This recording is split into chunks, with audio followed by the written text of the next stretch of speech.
Hey guys, so I thought I would talk a little bit about the reason why I think that if you're starting your career as a JavaScript developer, or if you're just curious about the the it's not even a battle anymore. I'm sorry, I just don't think that it is like the battle between the JavaScript frameworks, how these things are playing out and like what's going on.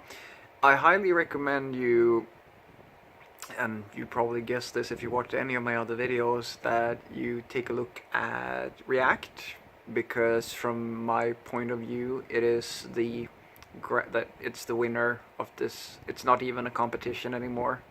It's so hilariously more further ahead in when it comes to adaptation and like tools and so forth. And some of you are now going to tell me that, oh well, Frederick, Vue, or they have almost as many likes and stars as Angular, and Angular is used by a lot of big companies, yada yada yada. And I say, yeah, absolutely, I completely agree with you. I am in no way saying that you can't use Vue or Angular, or like if you want to be really fancy, Aurelia or any of the like other frameworks there. And trust me, these are not the only JavaScript frameworks around. I mean, if you want to be really hardcore, go back and use Prototype.js, or that's just plain old jQuery.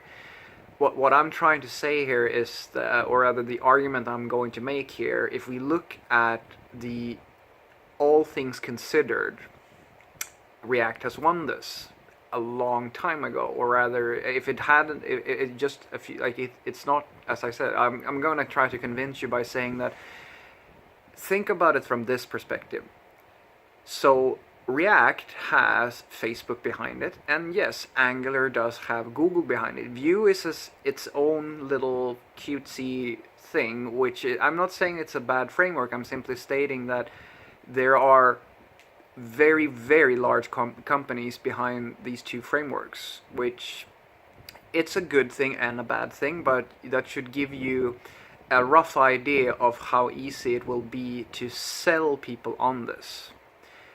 Because one thing you should know is that when your customers are looking for technologies, and like if you're like your architects or whatever, that's the reason why C# and Java are so massive, and still are, and still keeps on like dominating the corporate market, because corporations like security. They like to know that the stuff that their business is going to be built on is stable, and because like they're about money. Think about it, like they're not developers, they are interested in stability, they're interested in performance and like maximizing profits. Oh god, I sound like a PowerPoint person now. Outsourcing, reduce waste, optimize for performance, all these fancy agile. Oh, it's so agile. These are some tree words that everybody in the corporate world uses, regardless of whether or not they know what it actually means. DevOps. Ooh, fancy words. Anywho, these are values that corporations have. They care about this stuff. And if they care about it, that means that the people who are hiring are looking into these frameworks. In the past, like I've been looking for a job very actively, and I can tell you that in all of Gothenburg, I'm not saying I've spoken to everybody, but I have spoken to over 200 people with positions here in Gothenburg. And in all of that time, and it's been front-end related work, all of it. In all of those interviews and all of those discussions, I have seen a single company use Vue as a requirement, mentioning Vue in any way. Everybody else is using, most of them are using Angular or React. And so I say, I'm dismissing Vue as a competitor based on the fact that I'm not saying that it's bad. I'm simply stating that because it doesn't have this massive support and almost pre-selection like that Angular and React has, I don't think, maybe it will prove me wrong. I just don't think it's in the run. It's not in the race at this point. It might be one day. So that leaves React and Angular.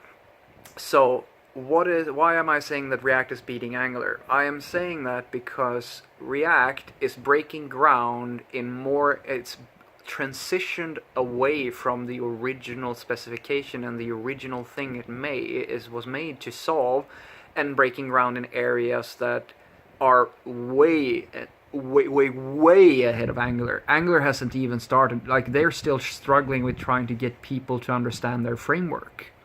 They are creating like the biggest contribution to the Angular platform in recent time is that they are setting up a development environment that makes it feasible for you to actually create application in a more rapid manner.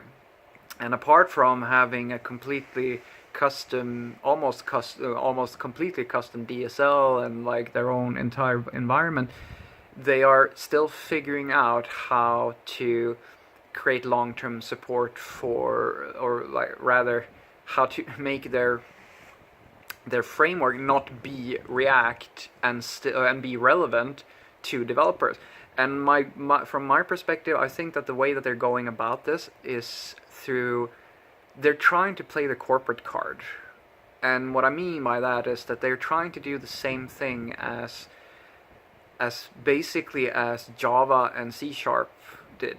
They're trying to give you an entire environment that you're going to live inside of, and I think that their logic is that that's what big companies are looking for. Companies who like stability and long-term support for a platform, because there are a lot of benefits to having this. I'm not in any way saying that Angular, like their team, is going in the wrong direction or anything like that. I'm simply stating that that's what they are about. They're about that, and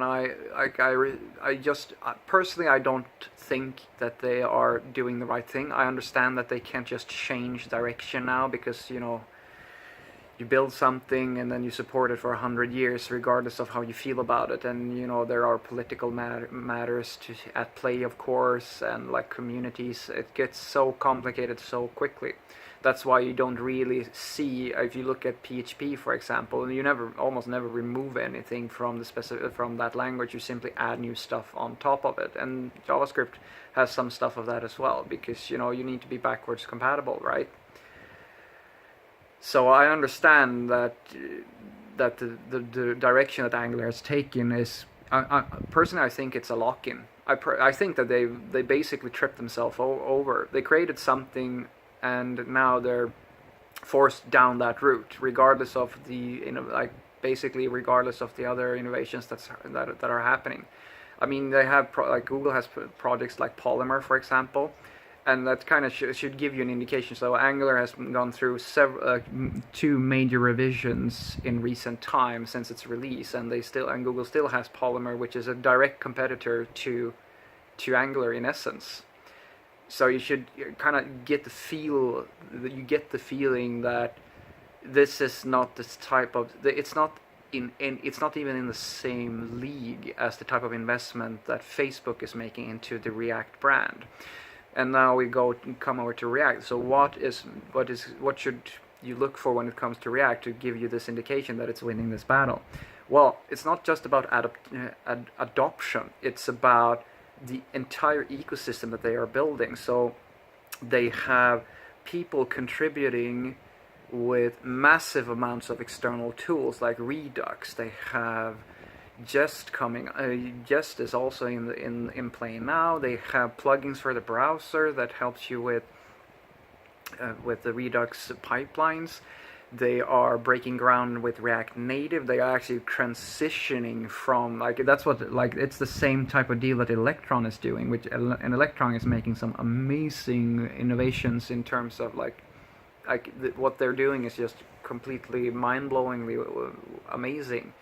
And React is that's what Facebook is doing as well. They're already breaking ground where Google hasn't even started touching that stuff. Angular is nowhere in, they're not even trying to break ground in those areas. So VR is coming up possibly as well, and the React API, like the JSX, has been such a major success for React that I've actually spoken to companies here in Gothenburg who are trying to use and I'm pretty sure that more people are doing it. They're trying to use the APIs that have been designed by Facebook to and just change the rendering engine underneath. So you might see like React being like you might see C and C++ implementations of React at some point.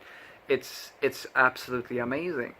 And so with all of this if you consider all of these things, and the most fundamental thing that you can consider is, and this is a good thing and a bad thing depending on how you want to look at it, React is not an all or nothing type of deal. You can have a single React component on a page, and it's very well supported for that. React never, like, it's designed to never make an assumption on how much of React you want to use.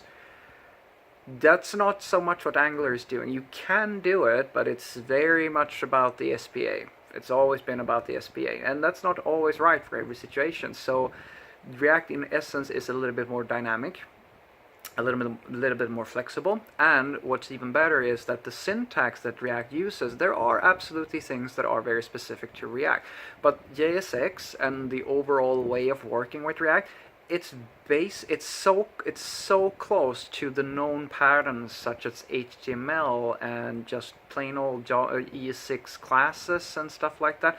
It's basically I think it's the closest thing. Vue is in some ways also pretty close, but it's closer to the native APIs and the native ways of writing stuff. It's closer than Angular by a lot. Like, Angular is an entire box that is custom, and I keep telling people, if you start doing Angular and you stay in Angular, you're going to be an Angular developer. It's just like, if your first career move is to become a WordPress developer, then odds are that you are going to stay a WordPress developer for the rest of your career.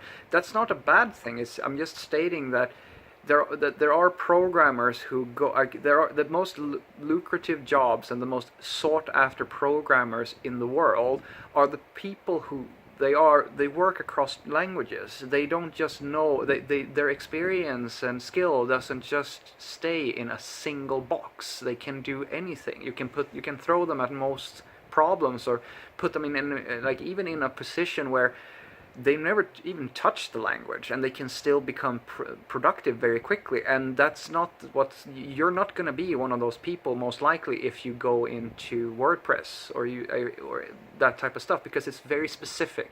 It's a very specific type of thing you're doing, and ideally you want to be as generic as possible and as flexible as possible, and React is more flexible than Angular.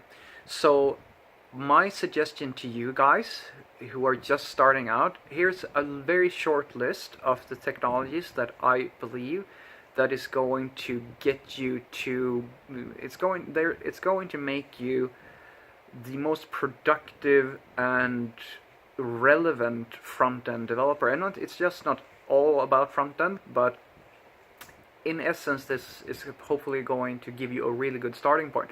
So apart from knowing, of course, HTML and CSS, like the bare bones stuff, you should have a look at Node, of course. Node.js is the best starting point for you, so start with doing that.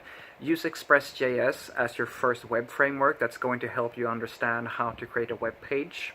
So go through to Express.js, their website, and go through the tutorials, and there are so many good articles about how to learn the basics.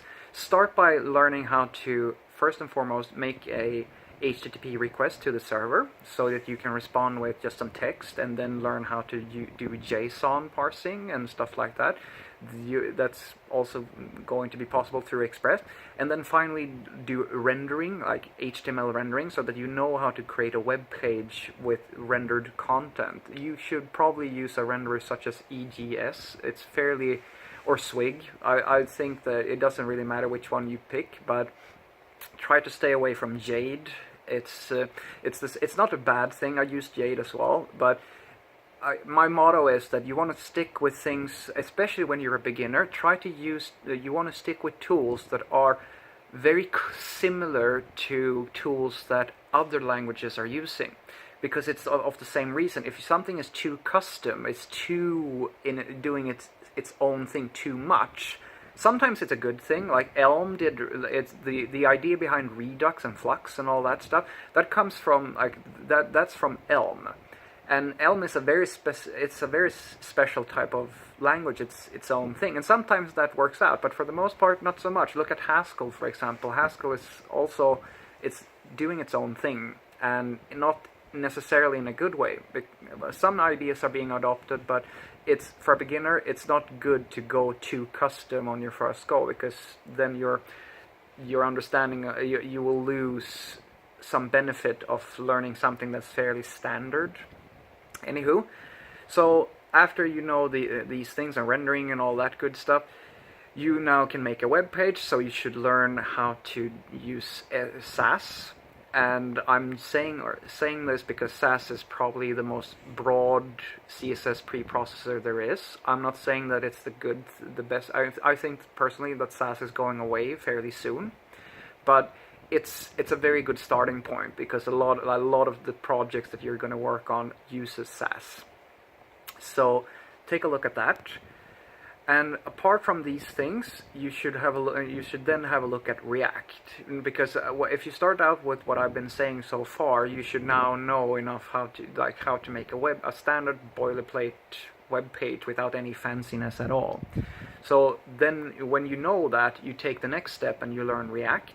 You should learn Redux, how to do that, how Redux works. And then you should have a look at Webpack, of course, as well, and Babel.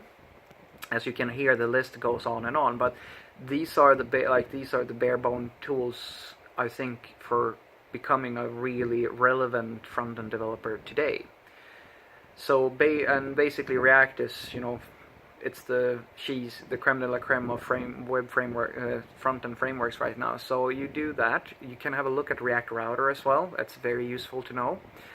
And Babel is very important if you want to do any type of JSX, you're gonna pick up what Babel is fairly quickly by just looking at React, because they go very hand in hand. And then Webpack, of course. And Webpack is, I would say that even if you just if you don't like web frameworks or anything like that, just learn Webpack. If I could give you a single advice about the most critical thing to learn to do JavaScript development in a sane way today, if you just do let's say that you don't like frameworks, you just want to do vanilla JavaScript, then learn Webpack, because Webpack is going to making vanilla JavaScript applications such an enjoyable and efficient thing. It's such an important piece of technology. But yeah, that's my very short list of things to have a look at. That's the stack, and as you can see, I don't even talk Angular and Vue and these things. I would say just you can safely ignore these things for now, at least. And as I said, I'm not saying that you can't make things with these frameworks. I'm just saying that the list I just gave you is probably the closest thing I've found so far, and this is not just my opinion about it.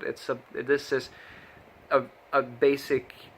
It's a combination of my experience working in this industry for a while now, and a combination of the things that people are asking for, at least here in Gothenburg. So it's not just plucked out of thin air, but it's also not the universal truth. As always, don't just trust what I say, or don't just trust what anyone say. Just be smart about the decisions you make. Try to listen to experienced people and use your own head.